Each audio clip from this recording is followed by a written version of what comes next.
This is Charlotte Talks. I'm Mike Collins. The world we lived in last Monday is no more. The coronavirus has changed everything and promises to do so for a while. Tomorrow on this program, we'll talk about the economic impact of the virus and how you can position yourself to make it through the disruptions the virus will cause to our economy. But today, we will spend this hour answering your questions about the coronavirus and COVID-19.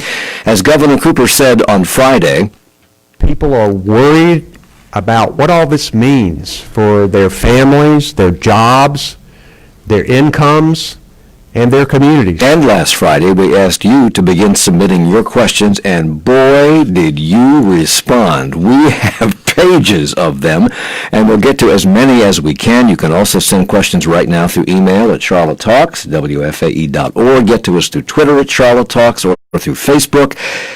And we're also opening the phones. You can call us at 704-926-WFAE. We haven't given this number out in 20 years, so I'll do it again. 704-926-9323. To answer your questions, we've assembled a panel of experts. Dr. Ralph Barrick is an epidemiology professor at the UNC Gilling School of Global Public Health, whose research specializes in coronaviruses, emerging infections, virus pathogenesis, drug and vaccine development, and he joins us from studios at WUNC in Chapel Hill. Thank you for joining us. Pleasure to be here, Mike. Jonathan Stednick is in our studio. He's a deputy director of Mecklenburg EMS. He's a paramedic, but he's also has a PhD in epidemiology. Thank you for being here. Thank you, Mike. And Claire Donnelly is back with us. She's a regular guest now. She is our health reporter here at WFAE. Thank you for being here. Thank you. Before we go to listener questions, a couple of really quick questions for you, Doctor. This came across the AP yesterday afternoon. A clinical trial evaluating a vaccine designed to protect against the new coronavirus begins today. The first participant in the trial will receive the experimental vaccine this morning. That said somebody from the National Institutes of Health, because they're funding this, but they spoke anonymously because the trial has not been publicly announced, and it will take a year to 18 months to fully validate any potential vaccine. What, if anything, do you know about this test? Well, there are two priority vaccines that are being developed by the NIH. One's the recombinant protein vaccine that's focused on the spike glycoprotein of the virus. That's the projections that irradiate out from the virus particle when you see the pictures of the coronavirus on TV or on the internet. The other's a messenger RNA-based vaccine that has shown promise for a variety of emerging viruses. And you have been studying coronaviruses in general for years. How many different coronaviruses are there? Do we even know the answer to that question? That's a great question. So the coronaviruses have probably been best reported and numbered in bat species, but only about 40 of the 1,300 that exist. And in general, in every single bat species, there's at least 6 to 8 different coronaviruses. So you've been studying these coronaviruses for years and worrying and warning about their potential to spread to humans. You've also been working with samples of this coronavirus, the one that causes COVID-19 in your lab, since February the 6th. When you started this work, coronaviruses were known to cause little more than common colds in most people. Have there been varieties as dangerous as this SARS-CoV-2, that's the virus, have there been viruses as dangerous as that to humans? Well, the 21st century has seen 3 new emerging coronaviruses in human populations. There's SARS coronavirus from 2003, which emerged in China from bats and caused about 8,000 infections and 800 deaths, so it had a 10% mortality rate. MERS, or Middle East Respiratory Coronavirus, emerged in 2012 in the Middle East and has caused about 2,600 cases with a 36% mortality. And then 2019, the kissing cousin of the 2003 SARS strain, which was called SARS-2 or COVID-19, that has caused somewhere around 170,000 infections across the globe, with I think the mortality rate is around 3% with about 6,000 deaths globally. Are you getting enough money to do what you do? Effectively. So certainly the answer is we were well funded before the SARS-2 strain emerged, and so we have just repurposed those funding. We've also received animal model contracts from the NIH. We've received some additional funding from NIH, and we have several pending supplements that probably will be funded shortly. So we're going to go to listener questions in a second, but I want to talk about how fast this virus is spreading here and around the world. Early last week, we had, I think, 7 cases in North Carolina, with the number rising each day. As of yesterday, I think as of right now, there are 32. Is that right, Claire? Yeah, the state updates their website by 11 a.m. every day. That's a new thing, and the case count right now is 32, yeah. Last week in Mecklenburg County, we had 2 cases. Now we have 4. Great. I think there's one in Cabarrus County. Last time I checked, 3,204 cases around the country. No deaths have been reported from this virus in North Carolina, Correct. but I think 41 have died in the United States. Doctor, put the rapidity, if that's the right word, of this spread into context with other respiratory viruses. And did you and your fellow experts know just how quickly this virus would spread when you heard about it and learned about its characteristics? So the reproductive rate of this virus is around 3. That means every single infected individual on average transmits the virus to 3 other individuals. That's complicated somewhat by the presence of what are called super spreaders. These are individuals who, for whatever reason, from biological perspective that we do not understand, they can transmit to dozens of people in a very short period of time. So I would say that the research community has known since about January 22nd or 23rd that this was going to be a global problem, and that was when the Chinese announced that they had community spread and that they had asymptomatic spread. Did the government know? When did the government know? The government would have known certainly at the same time. Okay. Jonathan Studnick is with us. He's the Deputy Director of Medic here in Mecklenburg County, but he's also an epidemiologist, so you've got a double-edged sword here going for you. You've said that you and your first responder partners know that this outbreak is different. When you say that, what does that mean? Well, we've been paying attention to the outbreak over in China since the end of January, like our colleague at UNC said.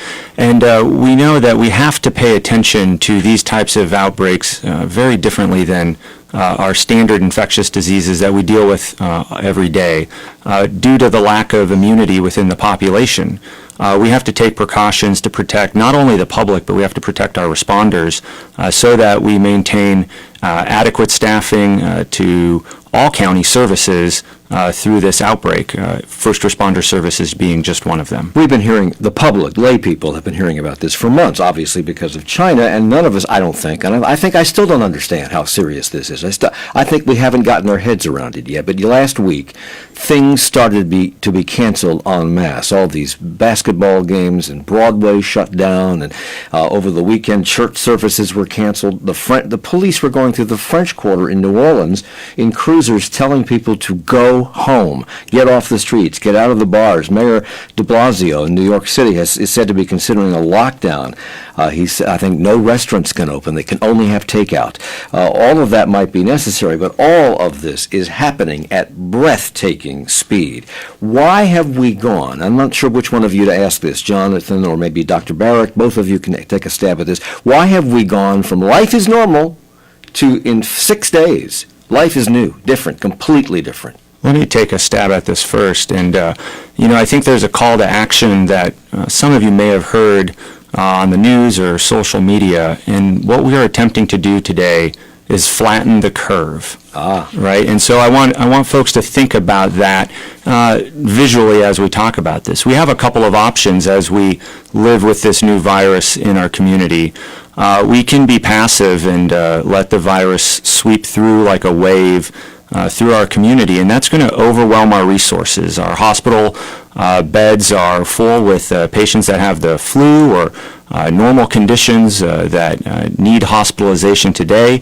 And if we have a massive influx of patients with COVID-19 that require intensive care beds, require the services of a hospital, we're going to find ourselves in a really difficult situation. But if we can take steps today to begin social distancing, to begin changing our behaviors, to do simple things, wash your hands, use hand sanitizer, wash your workspaces, then we can flatten the curve. And if we can do that, a similar number of people may become infected, but at a rate that we can bear. Dr. Barrick, you're the safest person on the show because you're in a remote studio nowhere near us, and our studio is pretty cramped. So I think that Jonathan and Claire and I are breaking the rules because we're too close together. I would say... I don't know, we got about 6 feet. I don't know, but I'd say it's about 3.5, maybe 4.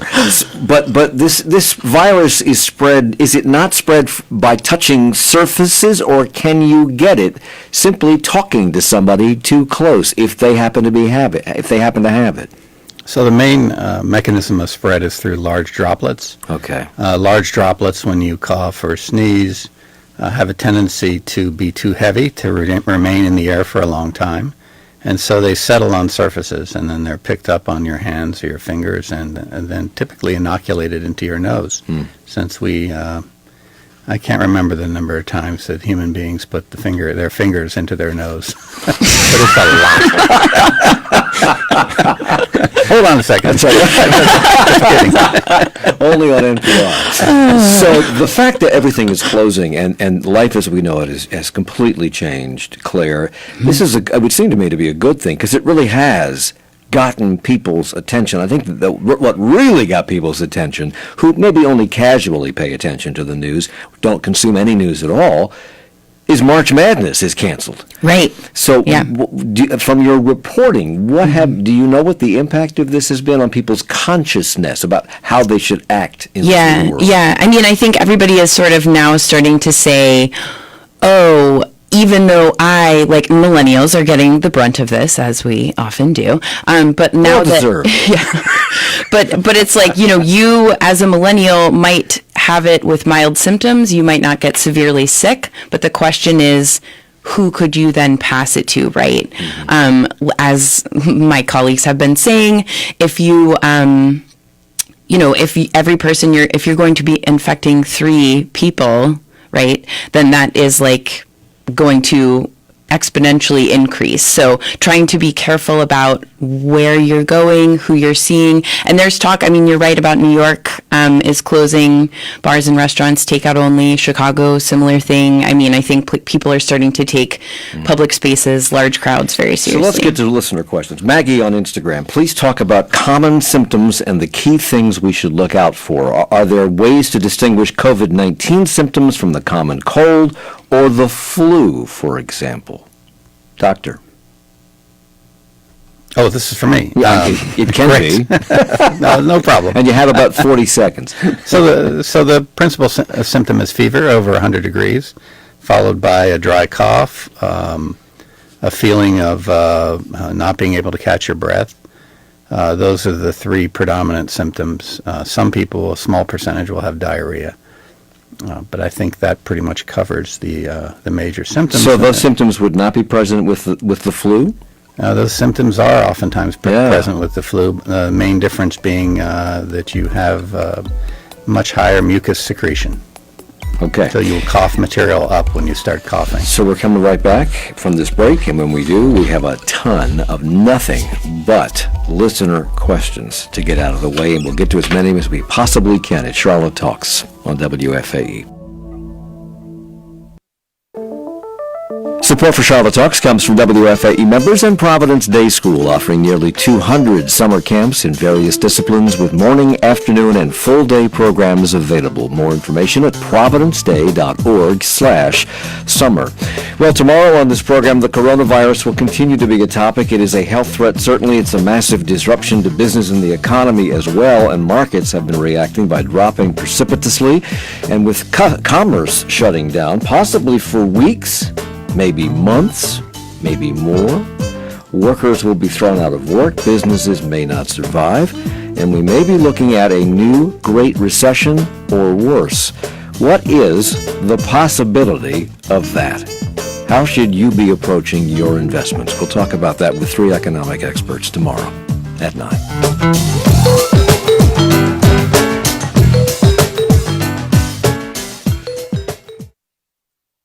The president does his best to downplay coronavirus. Has his response been up to the reality of what we face? We're in great shape compared to other places, and we want to keep it that way. That's why I did the ban with respect to Europe. A pandemic, a presidential test, and the impact of COVID-19 on our prisons. That's next time on 1A. 1A coming up from 10 to noon after Charlotte Talks on 90.7 WFAE, Charlotte's NPR news source. It's Charlotte Talks on listener-funded 90.7 WFAE and 90.3 WFHE. I'm Mike Collins. We're taking your questions about coronavirus. We have a ton of them that came in over the weekend. Dr. Ralph Barrick is with us, professor of epidemiology in the Gilling School of Public Health at UNC Chapel Hill, where he is this morning. Jonathan Studnick is in our studio, deputy director of Medic and an epidemiologist himself. And Claire Donnelly is our health reporter here at WFAE. Dana, on Instagram, how and why is this more serious than the flu? Jonathan. Well, I think what Dr. Barrick said really resonates is the transmissibility, the fact that one infected person can infect up to 3 other people. And one of the large reasons for that is that we don't have any immunity to this. There's That's not an true of the immunization. flu. If I get the flu, people around me can't get it? So because of the immunity that we have to the flu through routine vaccination and a decrease in the susceptible population to the flu, because of vaccinations and people having had the flu and recovered from it, the transmissibility of the flu is much lower than COVID-19. And Dr. Barrick, is this, if we get this virus, is it harder on us because it's more virulent, if that's the correct word, or because we have no immunity to it, because it's new? It's a combination of both factors. So this particular virus has a age-related disease spectrum that's associated with it. So the older you are, the more likely you will experience a serious infection and a life-threatening infection. So the mortality rate, for example, in individuals above 80 is about 15%, and if you're below 20, the mortality rate is virtually non-existent, less than 0.01%. So we have about 32 cases in North Carolina. Dr. Mandy Cohen, who's the Secretary of North Carolina's Department of Health and Human Services, says, I think things are moving exceptionally quickly, which is why we need to move exceptionally quickly as well, which leads to D on Instagram's question, where are all the confirmed cases around the state? Most, I think, Claire, are in Wake County. We're in that environs. Right? Correct. Yeah. And actually this weekend, the State Department of Health and Human Services launched a COVID-19 count for North Carolina. And so you can actually go onto the NCDHHS website and see a map of where the cases are. And where are the people who have this virus? Are they all at home, self-isolating? Yes. Is that yes. smart? According to health officials. That is the best practice in public health. I will defer to Dr. Barrick and Jonathan if you guys, but I mean, that's the recommendation. What do we know about the health of these people? How ill are they with this virus? So I don't know that we know specifics, but what we do know is that if a Department of Public Health in any of the counties in North Carolina deem a person to go into self-isolation at home, then they don't require hospitalization. So if a patient requires hospitalization because they're having extreme difficulty breathing or need specific treatment, public health departments will refer them to the hospitals for inpatient admission. So if they're at home, they are more well than folks that would need to be admitted. As in not in need of a ventilator or other interventions that you would receive in the hospital. Because the treatment for this, Dr. Barrick, is there is no treatment for this. All you can do is make them comfortable, as comfortable as possible. What is happening in hospital settings for people who come down with COVID-19? So the most dangerous clinical symptoms are a disease called acute respiratory distress syndrome, and that's supported by respiratory support, either invasive or non-invasive, giving oxygen to the patient and treating clinical symptoms so that they can stay alive. So the basic problem is that the lining of the alveoli in the lung breaks down and fluid pours in from the capillary bed into the lungs, and you, in essence, are drowning. And so clinical care is designed to keep the patient oxygenated, to support them in terms of their breathing, and try to prevent what's called hypoxia, or lack of oxygen, which causes multi-organ failure. Chris emails, we keep being told to wash our hands. We've got that message loud and clear, he says. Is there anything else we can do to protect ourselves? Social distancing. Social distancing. Define that. So the coronavirus spreads easiest when you're in close contact with an individual that has a high likelihood of having the disease.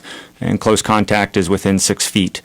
And so if you can maintain a distance of 6 feet, that is considered sufficient to reduce some of your risk. And then avoid, like Dr. Barrick said, touching your face, touching surfaces, and then touching your face. So good cleaning practices around your workspace or in your home will also help. Well, Jenna on Instagram says, how long can the virus survive on the surfaces around us, countertops, doorknobs, keyboards, telephones, etc.? How long do we know? Because I keep hearing varying answers to that question. 9 days, 5 days, a month.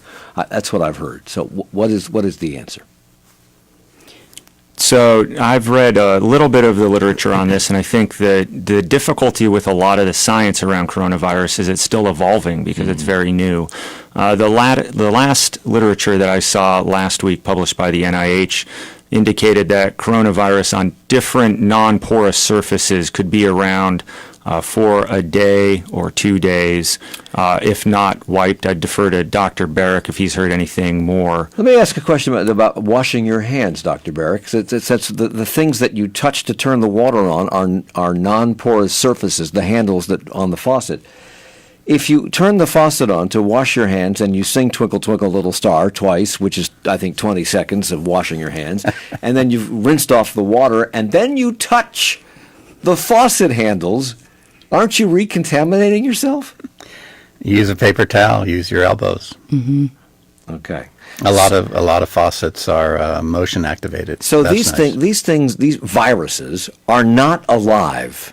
They are not living organisms, but they can last. This virus can last on surfaces for a considerable amount of time.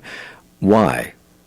If they're not alive and they have no host, how are they a threat? So the latest research I've seen is that the virus can survive 5 days on surfaces. It depends on what matrix it's in. Are they alive or dead? The truth is they're inert, and they're very much alive, and they begin replicating once they enter into a cell. What was your? I'm sorry, I missed the second part of your question. I'm not sure what it was. Does anybody? Tom emails, I'm a regular lap swimmer. I know the virus survives on droplets. Do the chemicals in pools, like chlorine, destroy the virus?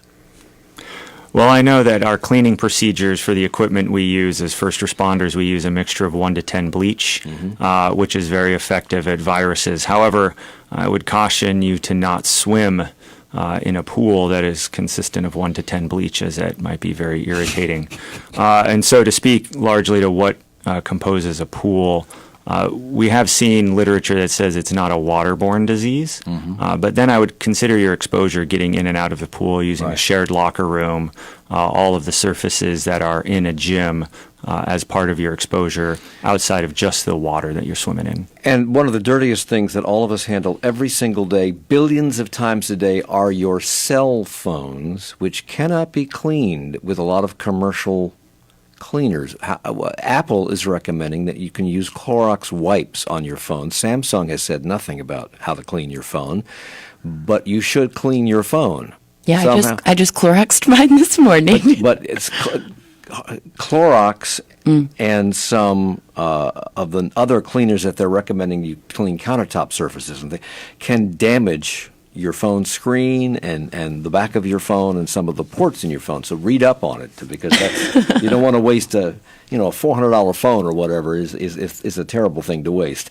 Barry emails, how many more weeks or months is it likely to be necessary for religious services, concerts, and other public gatherings to be canceled? And the self-quarantine period for COVID-19 is recommended to last 2 weeks.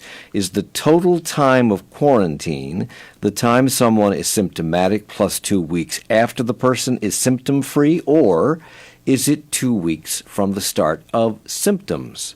Let's start with the first part of that question. How long will we see these cancellations? Well, the CDC just put out guidelines, excuse me, that said 8 weeks. So they're recommending that you limit gatherings larger than 50 people for the next 8 weeks. So I guess if your church is bigger than 50 people, it could be for a while. And let's get back to the self-quarantine period, Dr. Barrick. Is it 2 weeks from the onset of symptoms? Because I think you can transmit this without even knowing you have it. What's the quarantine period? What is the point of it? The incubation period between exposure and developing some sort of symptom is on average between 2 and 14 days, with a mean of about 5 or 6 days. But if you if you come down with this virus and you come through it and you're well again, do you continue shedding virus particles that are contagious? I think there's a couple of things that are really important to clarify on the first part of that question before we talk about virus shedding, and it's the difference between quarantine and isolation, which was packed into that last listener question. And I think it's important for everybody to remember that we quarantine the well who have been exposed, and we isolate the sick who have symptoms. And so they're two different periods in time. So if you have had a close contact exposure to somebody who has active COVID-19, you need to be quarantined for 14 days. If at the end of that 14-day period you don't have symptoms, the likelihood that you have the disease is very low. Now, once symptoms develop, then you need to be isolated to prevent you from transmitting that disease to other people. And that isolation period needs to last as long as clinically appropriate until you have overcome the disease. Typically, what they're saying is you need to have 2 negative tests within a 24-hour period. How do you know, if you get this, how do you know when you are no longer infectious? That's an email from Margie. So I think you need to start with your decrease in symptoms, and then you need to consult with a clinician and get a test. And if the test is negative, and it's negative twice, there's a good likelihood that you're overcome the disease and that you're not spreading virus. Now, again, the science behind this is all still very, very new, and they're looking at cases of relapse and reoccurrence, but the only place that information is coming from is China, because they're the only ones that are on the back half of this curve and able to learn those types of things. Another listener question on Instagram. Explain the difference between stubborn and cautious and what that looks like with COVID-19. How scared should we really be versus just being smart and cautious, Doctor? Well, you definitely need to be smart and cautious. I agree with the earlier statement from Claire that the next 2 months are going to be very hard on the American public. We're going to see a rapid increase in cases. You need to be smart. You need to be cautious. Panic does you no good. In fact, it increases your risk. Pay attention to the health authorities. Pay attention to social distancing. Pay attention to your own health status. Kathy, on our website, how will we know when we can go back to normal on coronavirus? Or is this forever? Is there a trigger or a metric we're waiting for? A decline in new cases, no new cases, a vaccine? If we get through this year, will it come back next year? If you get it, can you not get it again? I think everybody wants to know the answer to all of those questions. It's pretty new. I don't know. You want to? I think for a period of time, we're going to have to become comfortable with living with uncertainty because we have to learn about the virus and learn about the particular epidemiology of how the virus works in your community. Every community is going to be different depending on the mitigation actions they take today will help determine the length of time we have to change our behaviors in particular communities. We may have already covered this, but Mark emails, why is this virus being handled differently with a matter of urgency and concern when other viruses were not? In other words, what makes this virus different and apparently so much more dangerous? Dr. Barrick. Well, its high transmissibility is a huge problem. It also has a mortality rate that's calculated at 3%. The attack rate of the virus is between 20 and 30% most likely. That means on average 20% to 30% of the American public can be infected this year. You can do the math. The math is quite scary, and that's why implementing public health intervention strategies to flatten the curve is absolutely critical. I'd like to at least briefly mention what I think will happen with this based on the contemporary human coronaviruses. These all emerged about 100 to 800 years ago and are now primarily infections of children. The most, in general, coronaviruses cause severe disease in adults and the elderly. And so the prediction would be that this virus would cause significant morbidity and mortality globally for up to 2 to 3 years, and then it would become an infection of children. Coronaviruses don't evolve rapidly like flu. They cause a transient infection primarily in children, and it's mild in children, so it'll become a childhood illness. We are being told, things are closing left and right. New York City shut down all their restaurants. Many states have canceled school for the foreseeable future. We have moved up spring break in Mecklenburg County and added a week to it to give school officials a chance to figure out what they should be doing, what the response should be. We see Apple stores around the country closed, etc. And Maggie on Instagram wants to know how long this might last. And we are told that it's going to last for 8 weeks, 2 months. Well, the CDC recommendation was gatherings larger than 50 people. That came down this weekend. Gatherings larger than 50 people should be postponed or canceled for the next 8 weeks. But then I've heard estimates from governors talking on television over the weekend, 6 months. Right, yeah. I think it's kind of at officials' discretion at this point. Everybody's kind of trying to wait and hear from the public health officials on what the best practice should be moving forward. I don't know where we'll be in 2 months. Dr. Barrett, do health officials know where we'll be and they're just sugarcoating it by saying 8 weeks, but it's really going to be 6 months? So the model is China and Korea, both of which implemented draconian public health intervention strategies. When they did that, they had increased cases for about a month, followed by a progressive decline in cases. I think China is averaging, as they move into their third month, they're averaging about 30 cases or so a day. Korea is not quite there yet, but it's almost there. And so you're looking at a 2 to 3 month window. Should the U.S. public government and public health community implement an aggressive intervention strategy? So Christopher on email says, or asks, on Saturday my wife took her son, my stepson, he's 15, to urgent care at Novant in Huntersville due to a high fever for a flu test. He started feeling sick on Friday. Once the results of the flu test came back negative, the nurse suggested he get a coronavirus test since he met the criteria, high fever, shortness of breath, etc. We will not know the results of that test till Wednesday at the earliest, 3 to 4 business days. We are currently on lockdown until we hear the results. Neither myself nor my wife are showing any symptoms and therefore cannot be tested to see if we may have it. If he does have it, how likely is it we can get it? We have to take a break. We're going to come back and talk about that, because if somebody in your house has it and they're in self-isolation, what do you do to protect the health of everybody else in the house? It's Charlotte Talks on WFAE. Support for Charlotte Talks comes from WFAE members and The Biscuit, an online guide to Charlotte serving up parody videos about life in the Crown Town like Queen City Crooner, a collection of Charlotte-inspired lounge singer songs. BiscuitCLT.com.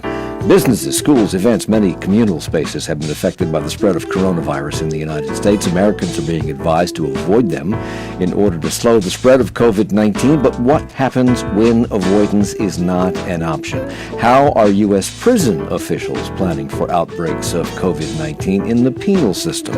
One of the things they'll be talking about coming up in 20 minutes at 10 o'clock on 1A. And we will be right back with more of your questions about COVID-19 and how to keep you and your family safe in just a moment. Stay with us.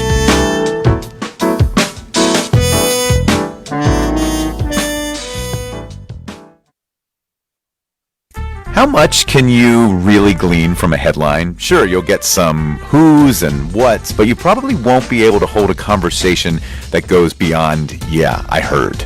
Morning Edition from NPR News has reporters on the campaign trail digging deep into what the candidates stand for and also what voters are thinking. So when it comes to the elections, you'll know the hows and the whys. 2020 election, it's time to listen. Tune in weekday mornings from 5 to 9 on WFAE.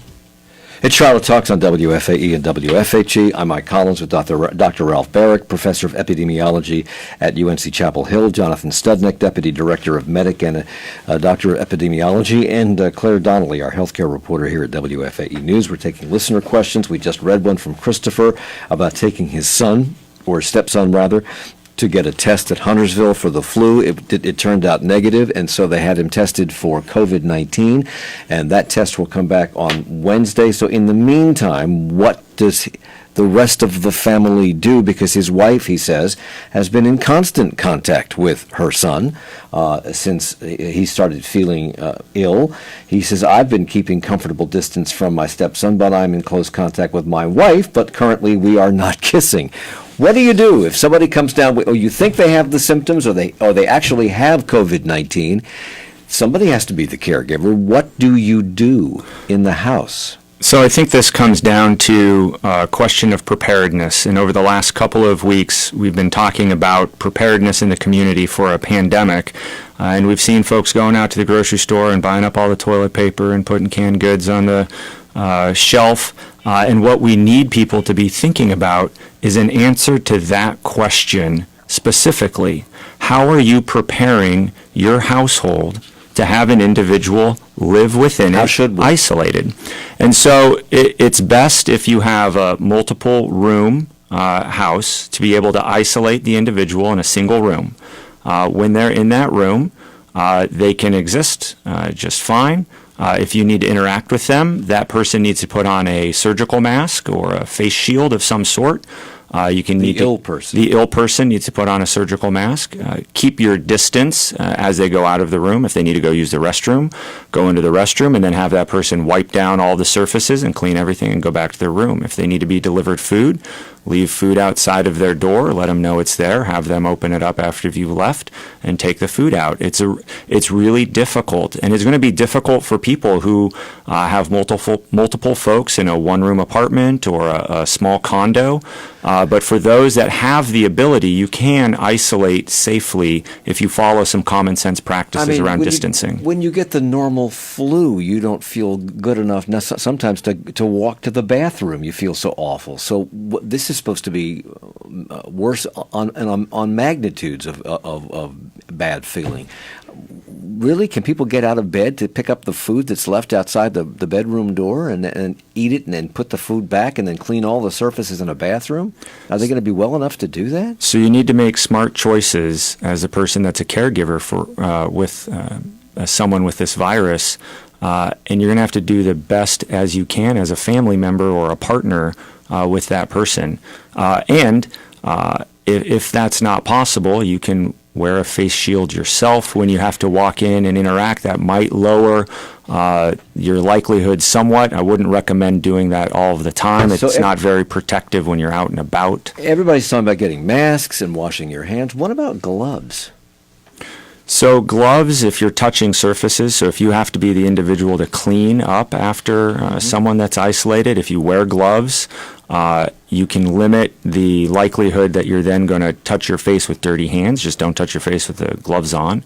Wash your hands with soap and water when you're done cleaning, regardless of whether or not you're wearing gloves.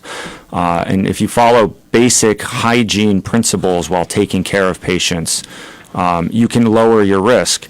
Now, it's not going to take your risk to zero because you are living with someone who has an infectious disease and you don't have immunity to it. So the best you can do is take steps to lower your risk. You won't eliminate it. Kevin on Facebook, has testing started happening in North Carolina to the level that would be sufficient for reporting an accurate number of infections? Claire? No. So there's been an issue kind of from the get-go with CDC, with tests coming from the CDC. They were missing a chemical that you need to extract genetic material from the virus to check to make sure, or to check to see if there is the RNA from the virus in the sample. So that's been an issue in North Carolina. We don't have enough yet. LabCorp announced this weekend that they're going to have, or they anticipate that they will have 10,000, enough tests to test 10,000 people per day by the end of the week, but LabCorp serves the entire U.S. So. Why are we so far behind the curve on this, Dr. Barrick? This is a national tragedy, and it should never have happened. We had 2 months of knowledge about the sequence of this virus. The initial CDC rollout of the test was flawed in terms of the primer sets that were used in the test. Why can't we use other countries' tests? I mean, other countries don't seem to have any problem getting these tests. We don't have them. Why can't we use theirs? The President of the United States refused the offer from the WHO to receive tests from the WHO. And that can't be reversed? There's nobody who can reverse that decision? The President hasn't changed his mind on that decision yet? I think the solution here in the U.S. was to try to fix the CDC tests and to begin to enable companies to begin preparing tests that would be CLIA certified that could be used in a hospital setting. Kayla on Facebook, should gyms be closing? And here's a better question. Should you be going to the gym? So at this point in time in this weird space that we're living in, it's all about assessing your personal risk and how much risk you want to take. The CDC provided that guidance yesterday about spaces with more than 50 people in them. I would not be inclined personally to walk into a space that has more than 50 people in it, whether that be a gym, a restaurant, or any other gathering spot. But unless you go to a really high-end gym, gyms are notoriously not clean. And people, they on the equipment, they're sweating, they're picking up barbells, they're using the machines for your pecs and things like that, and all of those things. All of those are surfaces to capture virus. And right? all of those things you say are true. And so in your life, as you navigate living in a pandemic environment, how are you going to assess your personal risk? There will be a time when more guidance is handed out at the local, state, and federal level. And as that guidance is coming, we all have our own responsibility to make good choices. Art emails, is there anything a person can do during the period of time between getting infected and getting sick or very sick to lessen the severity of the disease? Dr. Barrick. Well, that's a great question. I do not have an answer for that question. Larry emails, I'm almost 85, so I pay attention every time I'm told that seniors are very vulnerable to this virus. But are we? Yes. Why? Dr. Barrick mentioned it already. There's been good research out of China and now coming out of Europe that demonstrates there is a high mortality rate for those individuals over the age of 65. Those folks over the age of 65 need to take this very seriously, start practicing social distancing today, and be very careful in their contact with others. We have closed schools in certain states around the country. North Carolina has yet to mandate the closing of schools. Schools in Charlotte are closed right now for spring break and with an additional week tacked on. And Ann wants to know, should we expect the schools to be closed longer than 2 weeks? Does anybody know? So the governor did close schools on Saturday statewide Oh, for we did? 2 weeks. Yes, we did. Oh, for 2 weeks. Yeah, he made a press briefing on Saturday. They're closed for 2 weeks. And I think the language in that closing is very important. He said a minimum of 2 weeks. So that allows us opportunity to evaluate what we need to do for our kids if schools need to be closed longer. You just said very emphatically when the 85-year-old questioned whether he was really in danger, you said yes immediately. Jill emails, I keep hearing that children aren't affected by the coronavirus, but what do we know about infants? I have a 4-month-old baby who has never been sick, so he has not built up his immune system yet. I also worry about pregnant friends and their babies when they are born. Dr. Barrick, what do we know about that? Well, we know children and infants have very high titer in their upper respiratory tract and lower respiratory tract.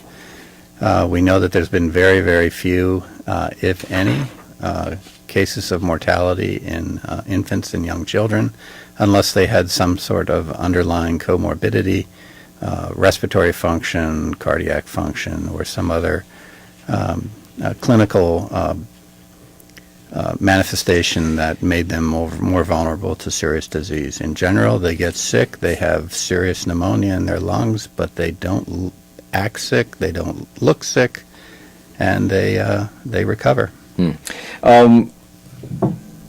What about restaurants? We don't want them to go out of business, and we know that people shouldn't go out to eat. I mean, Devin Nunes, the representative from California, was on Fox News over the weekend, and he said, what you can do to help, if you're healthy and your family is healthy, is go to a restaurant and have a meal out. Is that wise?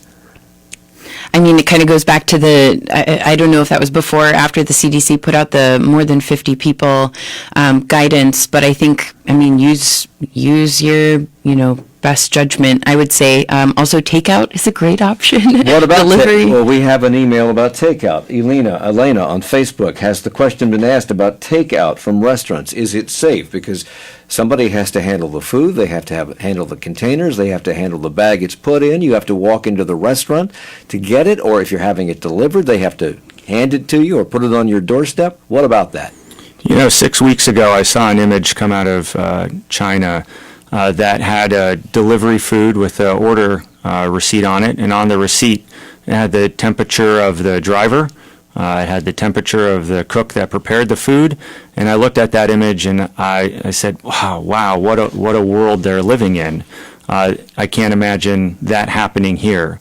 And now that doesn't seem so silly. To ask those questions about the health of those people that are preparing food and delivering food. And we live in a different time right now where we have to be a little bit more aware of our surroundings and a little bit more aware of our interactions with people.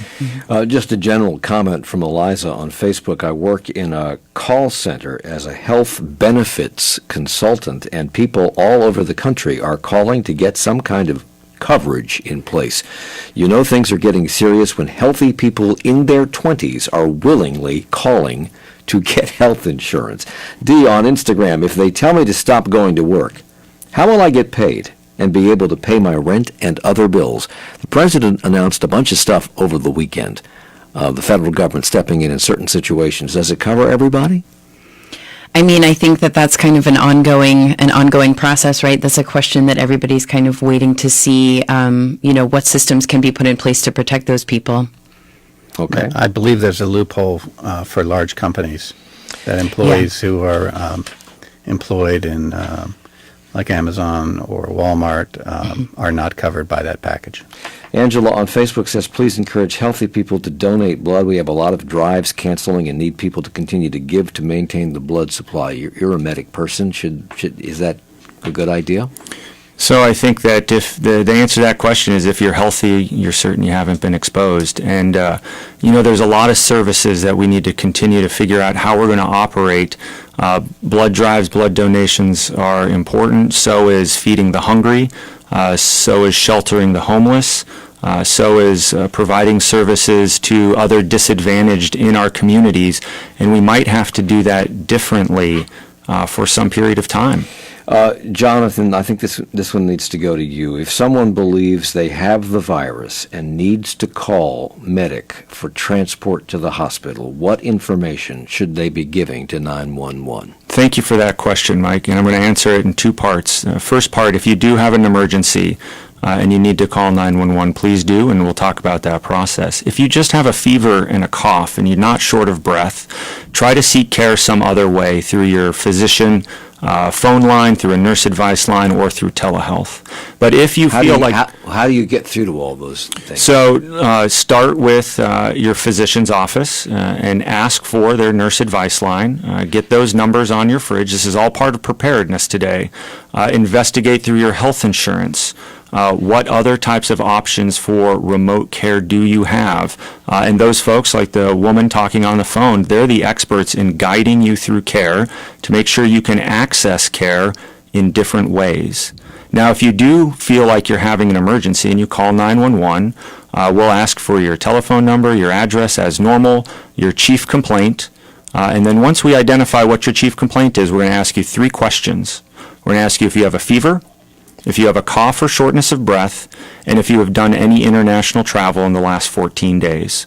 And we're going to do that to make our responders aware of whether or not when they respond, they need to put on a respirator in order to come evaluate you. And you've said that you at Medic are prepared, meaning what? So for the last 3 weeks, we've been working with our first responder partners, County Public Health, Mecklenburg County, and the City of Charlotte to review and update our pandemic response plans to make sure that we have a good indication of the personal protective equipment that we need to keep our responders safe, to be current on the most up-to-date research and guidelines from the CDC as it relates to care and response, and to start answering and asking some of the tough questions in the community about how to respond, not just as a first responder, but globally as a community. In New Rochelle, New York, where they seem to have a confined outbreak and a severe one in the New York City metropolitan area, nurses, public health nurses are going door to door and knocking on doors in protective gear to ask if people need help. Is that an extraordinary case? Has Mecklenburg County made plans to do that, if need be? And so what I would ask folks based on those extreme measures is, what have you done today to flatten the curve of this epidemic so that we don't need to take the extreme measures that we see in other communities? Can you boost your immune system, Dr. Barrick, in advance of this? Is there any point in that? Quickly. I don't know the answer to that question. Okay. Dr. Ralph Barrick, Professor of Epidemiology at the Gilling School of Public Health, working on this virus as we speak at UNC Chapel Hill.